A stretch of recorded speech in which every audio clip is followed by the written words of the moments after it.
Le bonjour, bienvenue dans cette 11e vidéo consacrée à mes bibliothèques Game Engine pour Pygame. Je vous propose de nous intéresser maintenant aux animations. Alors, que va-t-on faire? Eh bien, on va prendre le chip, et lorsqu'il rencontrera un missile, eh bien, il va exploser de façon sonore, donc on va entendre un boom, et visuel, on va voir une animation visuelle d'une explosion, tout bêtement. Vous trouverez dans la bibliothèque Game Engine un objet qui s'appelle P Sprite Anime. Donc c'est un P Sprite, donc il dérivera de l'objet P Sprite, mais en plus, on va lui placer une animation. Alors pour animer un objet, en fait, c'est comme au cinéma, on va mettre une succession d'images les unes derrière les autres pour créer cette animation d'explosion. Dans votre Assets et dans Images, vous allez trouver un sheet, donc un calque si vous voulez, composé de différentes images que vous avez devant vous. D'accord? Donc le but étant de faire s'afficher les images les unes à la suite des autres pour créer visuellement une explosion. Et bien c'est le rôle de cet objet-ci. Donc cet objet-ci qu'on a ici, donc on va lui passer le constructeur, on va lui passer le screen, donc l'écran, et on va lui passer un délai. En fait, les images, on peut attendre un certain temps pour les afficher les unes après les autres. Donc soit on met 0 et à chaque frame on affiche une image différente, soit on dit bah, j'attends 2 frames et on va afficher cette image-là, 3 frames plus tard on va afficher celle-ci, 3 frames plus tard, etc. Donc une certaine temporisation. Donc là vous stipulez le délai de frame que vous voulez et bien sûr l'image qu'il faut ensuite télécharger pour aller chercher les petites images les unes après les autres. Donc là, on récupère bien sûr classiquement dans un site image from file. Et ce qui va être important dans la suite du jeu, par rapport au PSprite Anime, c'est de remplir cette fameuse liste d'images qu'on appelle image tab. Donc tout le process va consister à remplir ce tableau dynamique, donc la liste Python, de ces petites images qu'on a ici. D'accord? Donc on va remplir en 0 cette image-là, en 1 cette image-ci, en 2 cette image-là, etc. Et ensuite, il suffira de parcourir ce tableau, cette liste Python, pour ensuite afficher les images les unes à la suite des autres. Donc le but étant au final de remplir cette liste, pour l'instant vide, d'images tab. D'accord? Donc là, on va garder en mémoire l'image à l'instant T, donc je l'appelle frame, pourquoi pas, hein, c'est un choix, et on va mémoriser le délai qu'on nous a passé dans le constructeur. Et on peut faire une pause de l'animation ou la lancer. Alors pour la lancer, c'est très simple. Il y aura un paramètre qui s'appelle run, donc un booléen. Si run est à false, on ne démarre pas l'animation. Si run passe à true, l'animation se met en place. Et une fonction que vous devrez surcharger dans votre objet que vous allez créer, c'est load image. Donc c'est dans cette fonction-là que vous allez charger vos images qui seront ensuite contenues dans la liste image tab. Donc voici ce qu'il faut faire, c'est remplir cette fonction load image pour ensuite avoir les images disponibles. Et on pourra ici via un booléen définir si on veut que que l'animation dure de façon infinie, donc elle tourne en boucle, ou une seule fois. Donc là, par exemple, pour une explosion, on va faire une seule fois. Mais si vous avez un personnage animé qui se déplace de gauche à droite, par exemple, on veut que les images de déplacement viennent les unes après les autres. Donc on mettra ici true pour le looping. Donc là, il faudra surcharger cette méthode loadImage. Pour jouer l'animation, on appellera la fonction play, qui fera passer le booléen run à true. On va positionner le sprite, parce qu'on n'est qu'un sprite, via cette position. On pourra définir ici si on veut passer le looping à true ou à false. Donc on n'a pas besoin d'aller jouer directement dans le looping, il suffira d'appeler cette fonction-là et les choses se feront en place directement via le mode ici. Donc on mettra la variable looping qui appartient à mon objet à mode, donc true ou false. Via cette fonction, vous saurez si l'animation est terminée ou pas. D'accord? Parce que quand l'animation est terminée, on peut faire autre chose. Et bien, tant que l'animation n'est pas terminée, vous aurez ici un booléen qui sera envoyé via le self-run. Bien sûr, l'animation, il faut qu'elle dure un certain temps, il faut que les images apparaissent les unes après les autres, il faut une fonction de update, évidemment. Et pour qu'elle soit affichable à l'écran, il faudra qu'on ait un rendu, donc un render. Donc c'est classique. Par contre, il y a donc deux fonctions très très importantes que sont cette fonction-là qui est load image, qu'on va charger en mémoire les images de l'animation, et puis ensuite on ne lui aura pas de faire un update et de faire un render. Donc pour cela, je vais prendre un objet qu'on va créer, on appelle classe bien sûr, donc on crée un plan d'objet futur, on va l'appeler explosion tout simplement, et on va la faire dériver de PSprite Anime. Voilà. Donc là on crée un objet qui est dérivé de PSprite Anime. On, dans le constructeur qui est ici, on lui passe le self, le screen, classique, et puis là le frame d'attente je mets 0. Donc là je vais faire animer les images les unes après les autres à chaque frame. D'accord? Donc si je résume, en frame 1 il va prendre celui-là, en frame 2 il va prendre celui-là, en frame 3, donc voilà. À chaque frame, on change d'image. On vient passer les images de façon successive. Donc là je mets 0, mais je pourrais mettre ici un temps, on changera le temps, voir ce que ça donne. Et je lui passe ici dans le sheet image, le chemin pour obtenir cette fameuse explosion. D'accord? Comme ça, il sait où chercher mes petites images à télécharger. Je construis l'objet hérité, je crée un petit son, tout simplement, via le mixeur. Donc je fais Pygame Mixer Sound et je lui donne le chemin du son. Donc là c'est un fichier boom OGG et on met un son de 0,1 pour pas qu'il y ait trop d'interférence avec le micro. Et bien sûr, tout de suite, on va créer notre fichier load image. D'accord? Alors, donc là, je vous laisserai le fichier à sa disposition. Donc je vous laisse regarder comment ça fonctionne ici. Mais grosso modo, on va parcourir en X de 0, 1, 2, 3, 4, puis de Y de 0, 1, 2, 3, 4. On va charger les images les unes après les autres, en bougeant par exemple le X dans ce sens-là, puis le Y vers le bas, de façon successive. Donc on va prendre cette image-là, puis on va prendre cette image-là, puis on va prendre cette image-ci.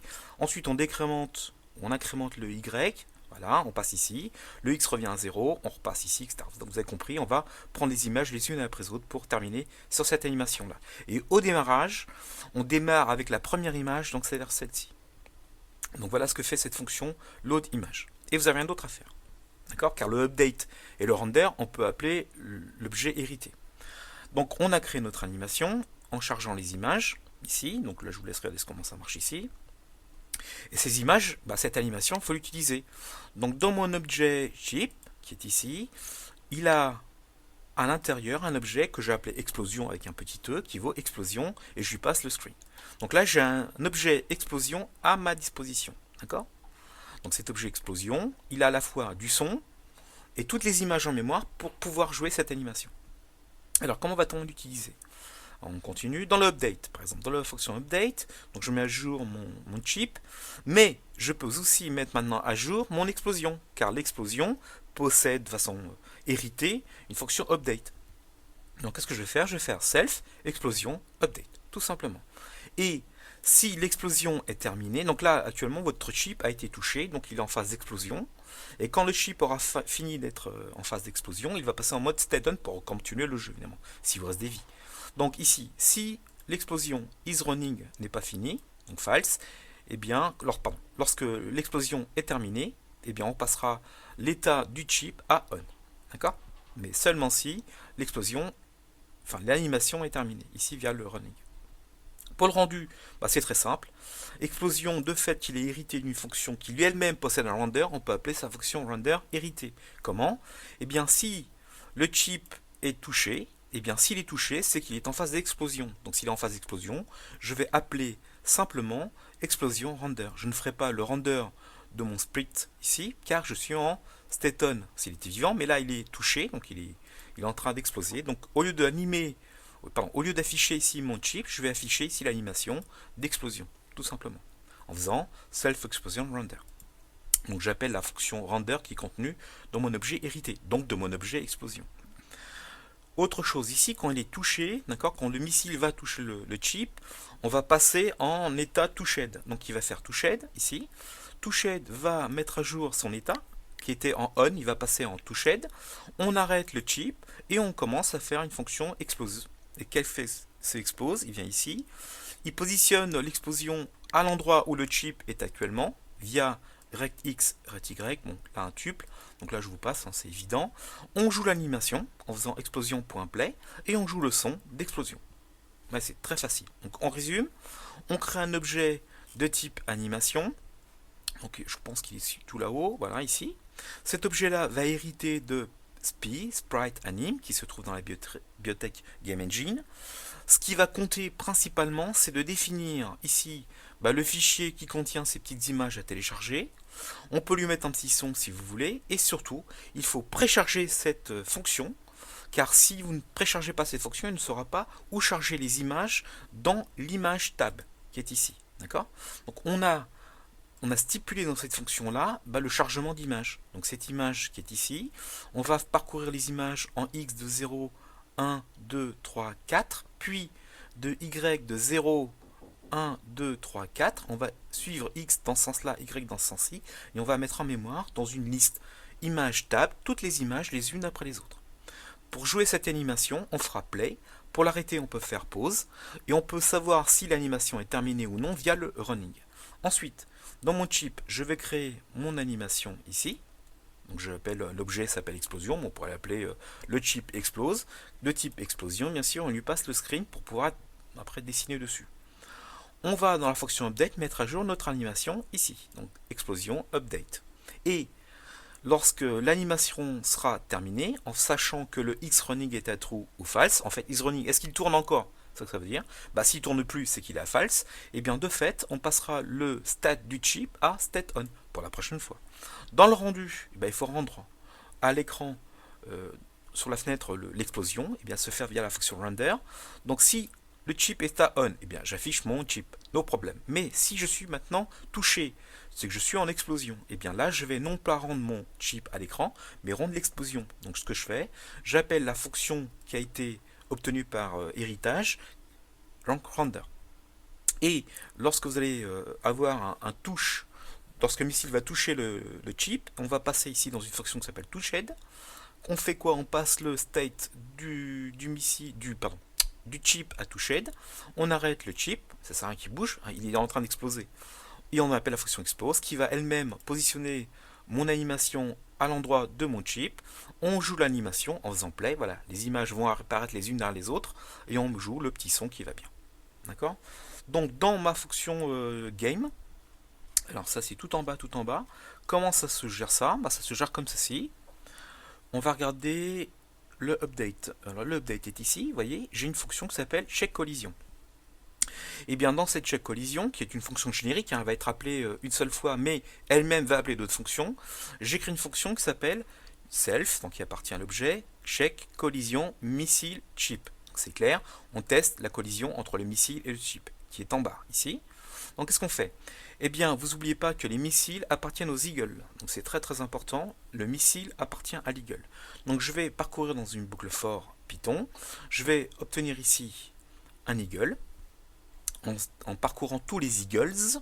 Dans cet eagle, j'aurai un missile. Donc ici, j'ai une variable locale, the missile, qui appartient à item, qui est également local, du missile.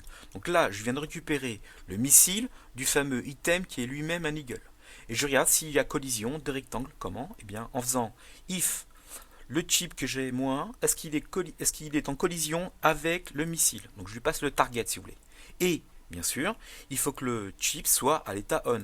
Donc s'il y a eu explosion et qu'il y a encore une collision, eh bien on ne va pas exploser d'exploser. On explose une fois et on attend que le chip revienne à l'état normal pour créer une nouvelle explosion s'il y a une nouvelle collision. D'accord? Donc si mon chip est en collision avec le missile, d'accord, ce missile a été obtenu ici en variable locale par une autre variable locale qui s'appelle item, donc qui est un eagle.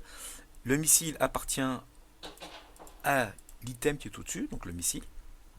Donc je regarde s'il y a eu collision. S'il y a eu collision, bah, je passe le missile à touchette, donc le fameux touchette qu'on a vu au-dessus. On positionne le missile ailleurs. Voilà, il a disparu le missile pour la prochaine fois. Et bien sûr, on va décrémenter les vies. De fait, à chaque explosion, vous allez voir le nombre de cœurs à gauche, à droite, en haut. Bah, le nombre de cœurs va diminuer d'un incrément car vous avez explosé. Donc là, on va ici via scores. Donc, je renvoie aux vidéos précédentes. On va décrémenter les laits. D'accord? Donc regardez ce que ça donne. On va mettre ça en place. Voilà, donc hein, l'écran de démarrage classique, tout s'échappe. Et donc là, je vais me déplacer. Donc vous voyez, il ne se passe rien. Et quand je vais rencontrer, donc là, je n'ai pas traité l'information quand le chip rencontre l'eagle. Là, a priori, il n'y a pas de collision parce qu'il n'y a pas de traitement de cette collision. Par contre, lorsque je vais ici, hein, je vais mettre là, voilà. Quand j'ai rencontré un missile, vous voyez, le nombre de cœurs a disparu. Un cœur a disparu et deuxième missile. Voilà, donc je vais en choper un autre pour que vous voyez bien la chose. Ici, attention, padaboum, et j'ai plus de vie, vous voyez là-haut. Donc j'ai plus de vie. Là, il faudrait faire quoi dans le jeu? Bah là, maintenant, j'ai plus de vie du tout, je suis à -1, bah là, il faudra arrêter le jeu. Voilà, vous voyez, c'est pas difficile. Alors, imprimez le script source et regardez un peu comment on a fait la chose. Merci.